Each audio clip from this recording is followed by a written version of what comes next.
To all of you bacho and welcome back to Exam Dost. Welcome to another topper interview and this time we have with us Aakarsh Srivastava SSC JE all India rank 78। तो यार इन्होंने भी SSC JE 2024 के अंदर फोड़ा है, SSC JE 24 के अंदर मचाया है और आज के इस वीडियो के अंदर हम लोग जानेंगे उनकी स्ट्रैटेजी, उनकी जर्नी और उनकी जर्नी से क्या क्या पॉइंट्स आप सीख सकते हो, वो बहुत ही ज्यादा इंपॉर्टेंट होगा। तो जो भी पॉइंट्स अच्छे लगे जरूर अपनाइएगा, जरूर उनको फॉलो कीजिएगा। So first of all welcome Aakarsh, welcome to Exam Dost. Thank you sir, good evening sir. Good evening. तो आकर्ष भाई सबसे पहले तो यार मुझे ये बताओ कि जब तुमने इस बार देखा कि तुम्हारा रिजल्ट आया, तुम्हारा रिजल्ट कुछ ऐसा रहा कि आपका एसएससी जेई भी निकल गया, सेल भी निकल गया, पावर ग्रिड भी निकल गया और मतलब जैसा आपने मुझे बताया 2019 से मेरे साथ कनेक्टेड हो, तभी से एक तरह से आपका स्ट्रगल चल रहा है, फाइट चल रही है एग्जाम क्रैक करने की। तो अब जब इतनी सारी सफलता एक साथ मिल रही है तो कैसा फीलिंग है? सर बहुत अच्छी फीलिंग हो रही है सर। पहले जब एग्जाम देता था तो कई एग्जाम भरते थे तो रिजल्ट नहीं आता था मन मुताबिक, तो डीमोटिवेशन फील होता था। जहां एक एग्जाम नहीं निकलते थे सर, एक तैयारी का लेवल अचीव हो गया तो मल्टीपल एग्जाम निकला और खासकर जो घर वालों की खुशी देखा सर, उसको देख के काफी अच्छा लगा कि फाइनली जो टारगेट था भले थोड़ा डिले हुआ मगर अचीव कर लिया सर। ओके तो यार एक चीज बताओ, 2019 में जब आपने जर्नी स्टार्ट की तो क्या आपका स्टार्टिंग से एम ऐसा था कि आपको जो है एसएससी जेई के लिए जाना है या फिर आपका एम कुछ और था और बाद में आप एसएससी जेई की तरफ आए? नहीं सर, इस मेन एम तो मेरा गेट एग्जाम था, मगर क्योंकि डिले हो रहे थे और गेट एग्जाम में एज एक्सपेक्टेशन में शायद थोड़ा परफॉर्म नहीं कर पा रहा था, तो मैंने और भी टेक्निकल ऑप्शंस खुले रखे कि जिनके सब्जेक्ट के सिलेबस मोर देन 80-90% सेम है और टेक्निकल तो मैं पढ़ ही रहा था साथ में। तो मैंने एसएससी जेई भी देखा कि ये भी एक अच्छी अपॉर्चुनिटीज है और वैकेंसीज अच्छी खासी आ गई, तो मैंने इसे भी सोचा कि इसे भी साथ में लेके चलता हूँ, क्योंकि एक एग्जाम पूरे साल में एक एग्जाम को टारगेट करना मुझे ठीक नहीं लग रहा था, तो फिर मैंने इसे भी सीरियसली लिया।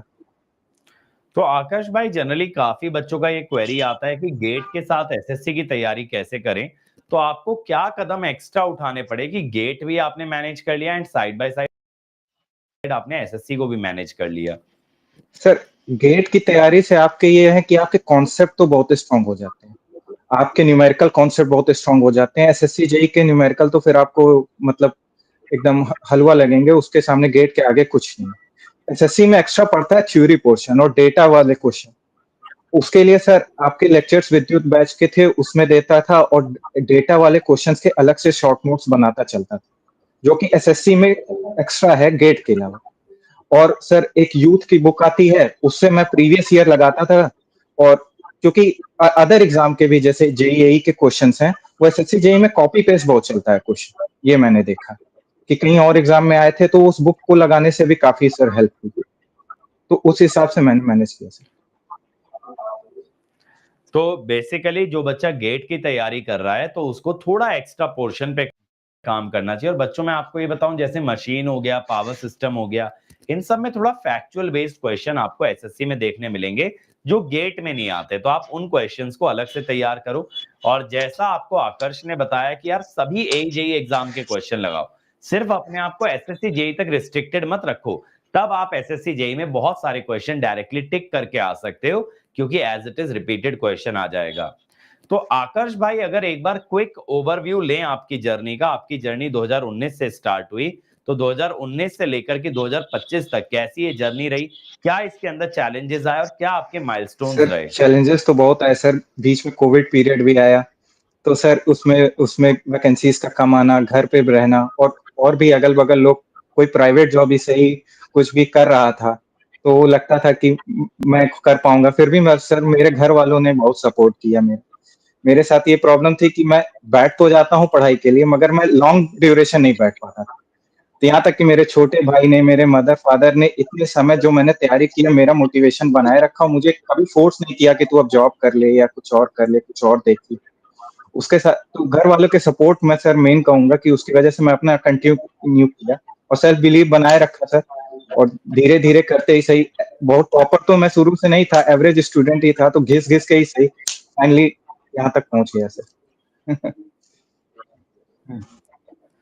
तो यार 2019 में जैसे तुमने बोला तुम्हारा टारगेट गेट एग्जाम था, तो फर्स्ट टाइम में जब तुमने गेट एग्जाम दिया तो उसमें कैसा रिजल्ट रहा और उसके बाद कैसे खुद को पिकअप किया दोबारा नेक्स्ट ईयर के लिए सर तैयारी करने के लिए? पहला गेट एग्जाम तो मैं सर 2019 में सर मैं क्रिएट्रिक्स में आपके वीडियो कोर्स से जुड़ा था। पहला गेट एग्जाम तो मैंने 21 में दिया था।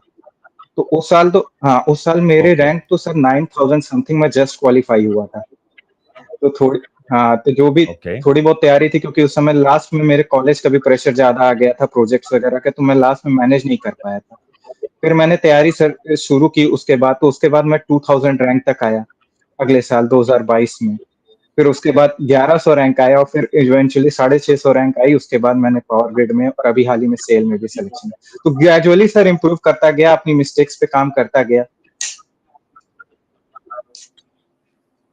तो आकर्ष ने जैसा बोला, शायद से आकर्ष भाई आप थर्ड ईयर में ज्वाइन कर लिए फिर तैयारी करने के लिए, और फाइनल ईयर आपका यस सर। 21 में था, तब आपने यस पहला सर। अटेम्प्ट दिया। लेकिन आकर्ष जनरली क्या होता है, बच्चे जैसे एक बार फेलियर को फेस करते हैं जहां रिजल्ट उनके एक्सपेक्टेशन अनुसार नहीं आ पाता है, तो काफी बच्चे ना उसके बाद उम्मीद छोड़ करके ड्रॉप आउट कर जाते हैं।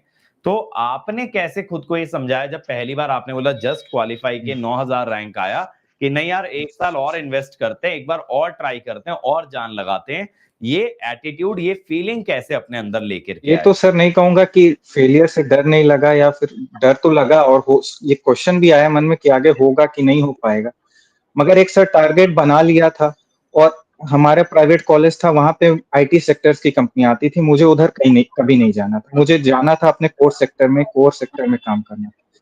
और सर किसी भी एस्पिरेंट्स के लिए सर फैमिली का सपोर्ट, कि आपको लोग समय दें पढ़ने के लिए, ये बहुत जरूरी होता है।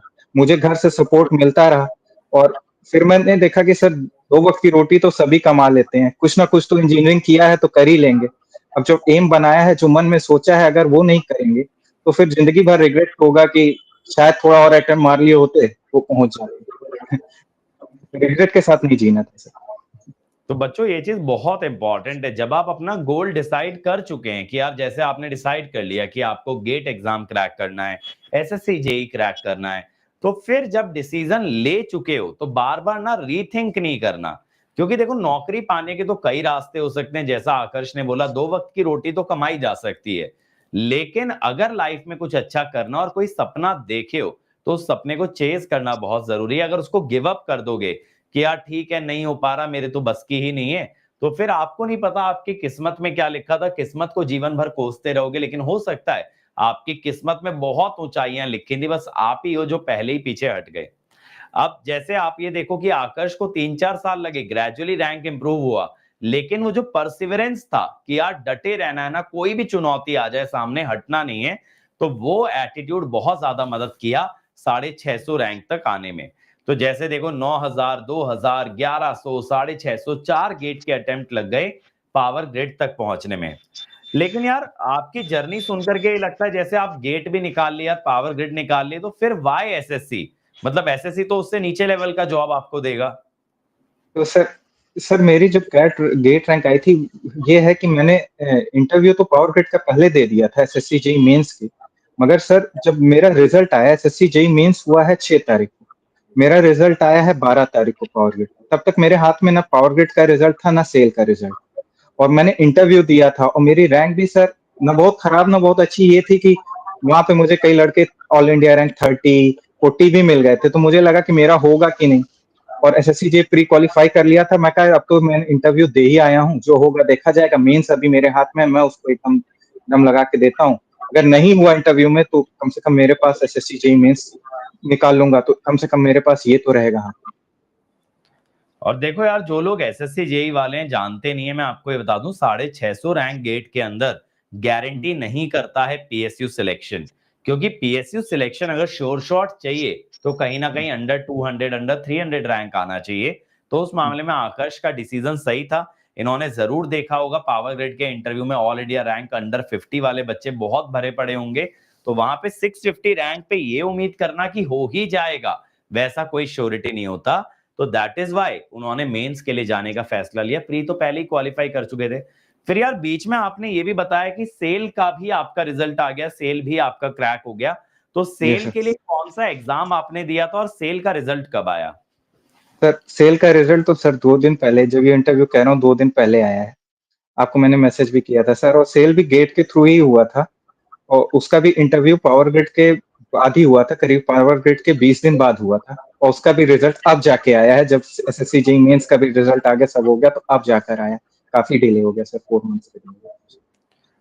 तो आकर्ष भाई, जैसे आपने बोला कि यार आपकी फैमिली इस पूरी जर्नी में आपका बहुत ज्यादा सपोर्ट की है, तो यार जी। मतलब जब आपकी फैमिली इतने मुश्किल समय में आपके साथ डटी रही और अब देख रही है एक के बाद एक रिजल्ट आ रहे हैं और सारे रिजल्ट पॉजिटिव आ रहे हैं, तो घर वालों का रिएक्शन, घर वालों की फीलिंग कैसी है?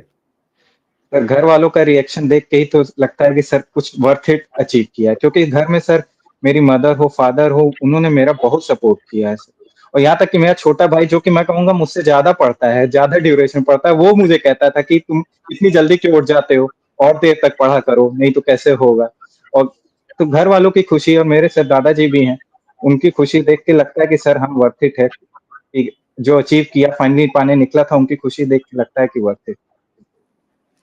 तो आकाश भाई, अगर स्ट्रैटेजी की तरफ चले यहाँ से, तो यार जब जी। तुम कोई टेक्निकल सब्जेक्ट पढ़ते हो तो उस टेक्निकल सब्जेक्ट को स्ट्रॉन्ग करने के लिए अपने एंड पे क्या क्या स्टेप्स लेते हो? क्योंकि देखो वीडियो लेक्चर तो बहुत से बच्चे देखते हैं, चाहे यूट्यूब से देखें चाहे पेड कोर्स से, बट फिर भी टेक्निकली हर बच्चा कमांड हासिल नहीं कर पाता। तो उसके अलावा क्या करना पड़ता है? वीडियो लेक्चर के अलावा कैसे अपना रूटीन मैनेज किया जाता है?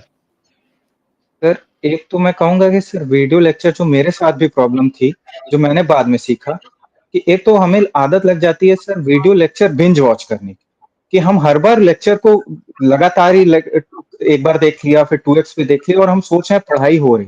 लेक्चर एक बार देख लिया, आपको कुछ नहीं समझ आ रहा, कठिन कॉन्सेप्ट आपने 2 बार देखा, उसके बाद आप बार बार खुद नोट्स रिवाइज करो और प्रैक्टिस पे ज्यादा ध्यान। अल्टीमेटली प्रैक्टिस करती है, और खासकर सर एसएससी जेई है, जैसे जो एजेई के कोर्सेज हैं, एजे की सर इंडस्ट्री में यह है कि हर महीने एक नया कोर्स लॉन्च होता है, और थोरली थॉरली किसी में नहीं कवर होता। जब एग्जाम दोस्त का सर एक जो पहला कोर्स ही था शायद ये जेई का जो मैंने ज्वाइन किया, इसमें ये था सर कवरेज जो थे वो थॉरली थे। भले एसएससी जेई का एग्जाम गेट लेवल जितना नहीं है, मगर किसी भी एग्जाम को क्रैक करने के लिए आपको 5-6 मंथ्स लगते हैं, और उसका थॉरली पढ़ना पड़ता है। ये एसएससी जेई में भी है, जैसे एग्जाम दोस्त में था, तो हमें न्यूमेरिकल थ्योरी कोई भी एक सिंगल पोर्शन नहीं छोड़ा गया। बाकी जैसे और जगहों पे मैं देखता था, तो वहां पे नया बैच और लॉन्च किया, तो इस बैच को जल्दी निपटाने के लिए कई चीजें स्किप कर दी।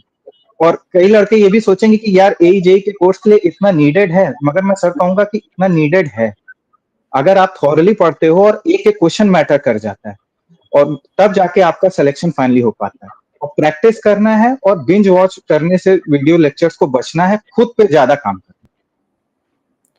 और बच्चों देखो, मैं एक चीज बोलूं, जो आकर्ष ने बोला ना कि एक्चुअली क्या इतना जरूरी होता है, कभी कभी मेरे भी मन में ख्याल आता है कि यार मतलब एजेई वाले बच्चों का लेवल थोड़ा सा नीचे रहता है या उनका नॉलेज जी। लेवल थोड़ा सा नीचे रहता है, लेकिन जब फिर हमारे वाले ग्रुप पे हम जाते हैं टेलीग्राम के, जो एजेई वाले बच्चों के लिए मैंने बना रखा है, हमारे कोर्स वाले बच्चों के लिए, और वहां कोई बच्चा सॉलिड सवाल पूछ रहा होता है ना, मतलब एकदम डीप में घुस करके मशीन्स के बारे में बात कर रहा है, या ईएमएफटी का कोई क्वेश्चन लेके बैठा है, यूनिट वेक्टर दिखा रहा है उसके अंदर, तो यार वहां पे एक बड़ी प्राउड फीलिंग आती है, एक फीलिंग आती है कि these students are at par with the students of the GATE examination in terms of knowledge.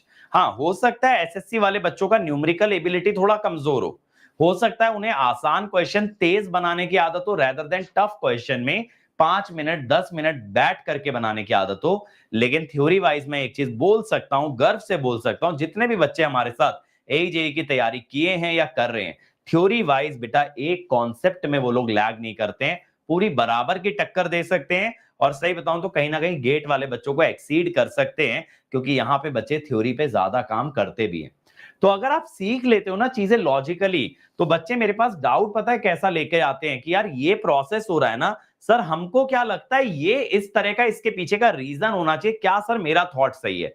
तो वो रटाफिकेशन नहीं है एकदम कि यार रट लिया ऐसा ऐसा होता है, नहीं, वो सोच पा रहे हैं, वो वहां पे एक थॉट बना पा रहे हैं बेसिक से लेके एडवांस तक कि कैसे सोचना है, कैसे मशीन काम कर रही होगी, कैसा इसके अंदर विजुअलाइजेशन होगा, कैसा इसके अंदर फ्लक्स होगा, सब चीजें सोच पा रहे हैं। और इसी के लिए जब मैंने एग्जाम दोस्त के अंदर एजेई में मशीन पढ़ाया ना, तो मैंने उसके अंदर भी वही एनिमेशंस का इस्तेमाल किया जो कि गेट वाले कोर्सेज में किया, ताकि यहां भी बच्चे देखें, महसूस करें और सब्जेक्ट को प्यार करें, क्योंकि सब्जेक्ट से एक बार प्यार हो गया ना, फिर कितना भी क्वेश्चन घुमा के बना ले, चाहे एसएससी जेई चाहे गेट वाले बच्चे, लेकिन वो सोच सकेंगे, वो जीरो लेवल से सोच सकेंगे और आंसर मार्क करके आएंगे। तो थ्योरी वाइज तो बेटा कभी भी कॉम्प्रोमाइज मत करना कि ये चीज अच्छी करनी है नहीं करनी, थ्योरी तो सब सॉलिड करो, बट हाँ एग्जाम स्पेसिफिक पीवाईक्यू जरूर करो। जैसा आकर्ष ने भी बोला, जिस एग्जाम की आप तैयारी कर रहे हैं, जिस भी एग्जाम को टारगेट कर रहे हैं, उसका पीवाईक्यू जरूर बनाएं। अब आकर्ष भाई चलो टेक्निकल तो फिर भी ठीक है कि एसएससी का सिलेबस थोड़ा कम है गेट से, एक दो पोर्शन हल्का बहुत एक्स्ट्रा हो जाता है, बट बात आती है, क्वेश्चन अटकता है सारा का सारा नॉन टेक पे। रीजनिंग भी चलो मैं मानता हूं एक बार के लिए गेट वाला बच्चा कर लेगा, क्योंकि गेट के एप्टीट्यूड में भी रीजनिंग आता ही है, लेकिन जीएस जो कि इतना बड़ा टॉपिक है, 150 घंटे का टॉपिक है, 50 नंबर का वेटेज है उसका प्रीलिम्स के अंदर, उसको कैसे मैनेज करेंगे गेट के साथ? सर जीएस का पोर्शन जो है कि जीएस के लिए मैं क्या करता था, मैं तो डेली का जैसे शाम को जब मैं थक जाता था टेक्निकल पढ़ते हुए, तो 1 डेढ़ घंटा 2 घंटे मैं जीएस के लिए निकालता था। और जीएस में भी कुछ सब्जेक्ट्स ऐसे हैं जिनसे question sure short SSC JEE में हर साल आते हैं और वो इजिली किए जा सकते हैं। जैसे करंट अफेयर्स का काफी वेटेज है। करंट अफेयर्स आप ये नहीं है कि पूरी पूरी मैगजीन लेके पढ़ने चलो, आप जैसे कि यूट्यूब वगैरह पे और कई कई जगहों पे जैसे पूरे मंथ की क्या क्या है समरी, पूरे मंथ में क्या क्या हुआ, वो करंट अफेयर्स आप पढ़ लिए। और जैसे एग्जाम जब भी होता है तो उसके 1 मंथ पहले तक का और पिछले 6-7 महीने का हम कवर कर लेते हैं अगर, या मैक्सिमम आप चाहें तो 1 साल का कवर कर लेते हैं, तो उससे करंट अफेयर्स आ जाए।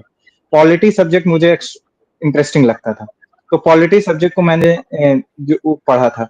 और थोड़ा बहुत हिस्ट्री पढ़ लिया था। हिस्ट्री में भी अब जैसे हमें स्पेसिफिक होना पड़ेगा क्योंकि हमारे टेक्निकल भी पढ़ना है, तो मैं पूरा हिस्ट्री, एंशियंट हिस्ट्री में, मैं मॉडर्न हिस्ट्री से क्वेश्चन ज्यादा आते हैं, गांधीयन फेज जहां से आपका शुरू होता है, कुछ इन्वायरमेंट के टॉपिक्स हैं, और कुछ सर जैसे साइंस के भी क्वेश्चन आ जाते हैं, जनरल बेसिक फिजिक्स केमिस्ट्री से, जो एज अ इंजीनियर हम लोग के लिए बहुत कठिन नहीं है। अगर हम कोई भी एक नॉर्मल बुक पकड़ के भी रीड कर लेंगे तो वो क्वेश्चन बन जाते हैं। तो सर उसमें थोड़ा सा स्ट्रेटेजी, और जीके में 100%, टेक्निकल में तो 100% आप अचीव कर सकते हो, मैंने भी टेक्निकल में ही मेन नंबर उठाए, मगर जीके में आप इतना करो कि आप एक जो एवरेज मार्क्स है उससे नीचे ना लैग करो।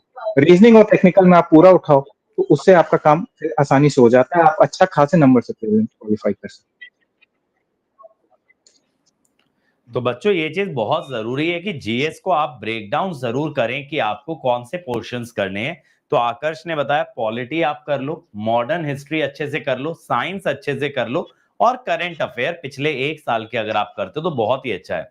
तो आकाश भाई अगर आपके स्कोर को ब्रेक डाउन करें तो आउट ऑफ 200 प्रीलिम्स में से आपका स्कोर क्या था और सेक्शन वाइज स्कोर सर कैसा मेरे रहा? 154 मार्क्स थे आउट ऑफ 200, और सर हम्म। मेरा टेक्निकल में करीब 92 के अराउंड थे, और रीजनिंग में मेरे 41 मार्क्स थे, और करीब 24 से 25, शायद कैलकुलेशन गलत हो रही हो, तो वो थे मेरे जीएस में रिमेनिंग।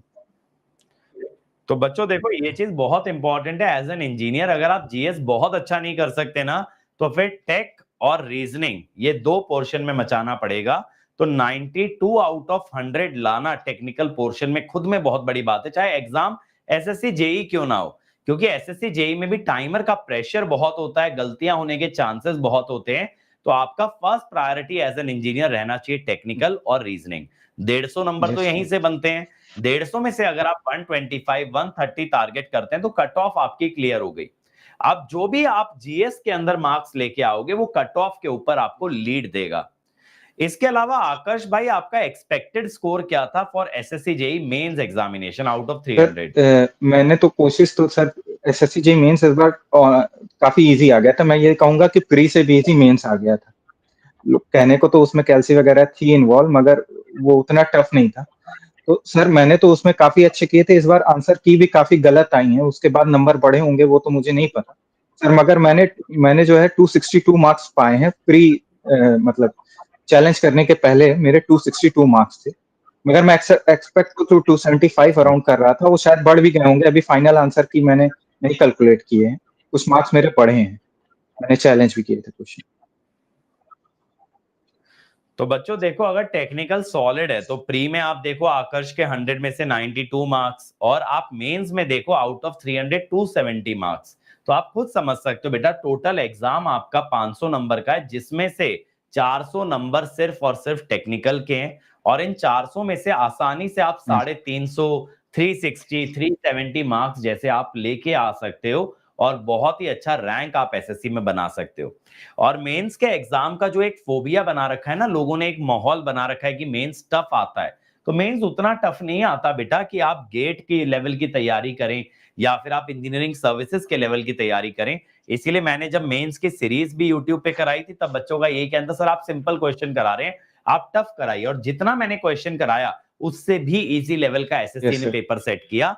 तो एक बात हमेशा दिमाग में रखना कि ये लोग बहुत ज्यादा टाइम और एफर्ट स्पेंड नहीं करते हैं पेपर सेट करने में, they are just conducting the paper because they have to.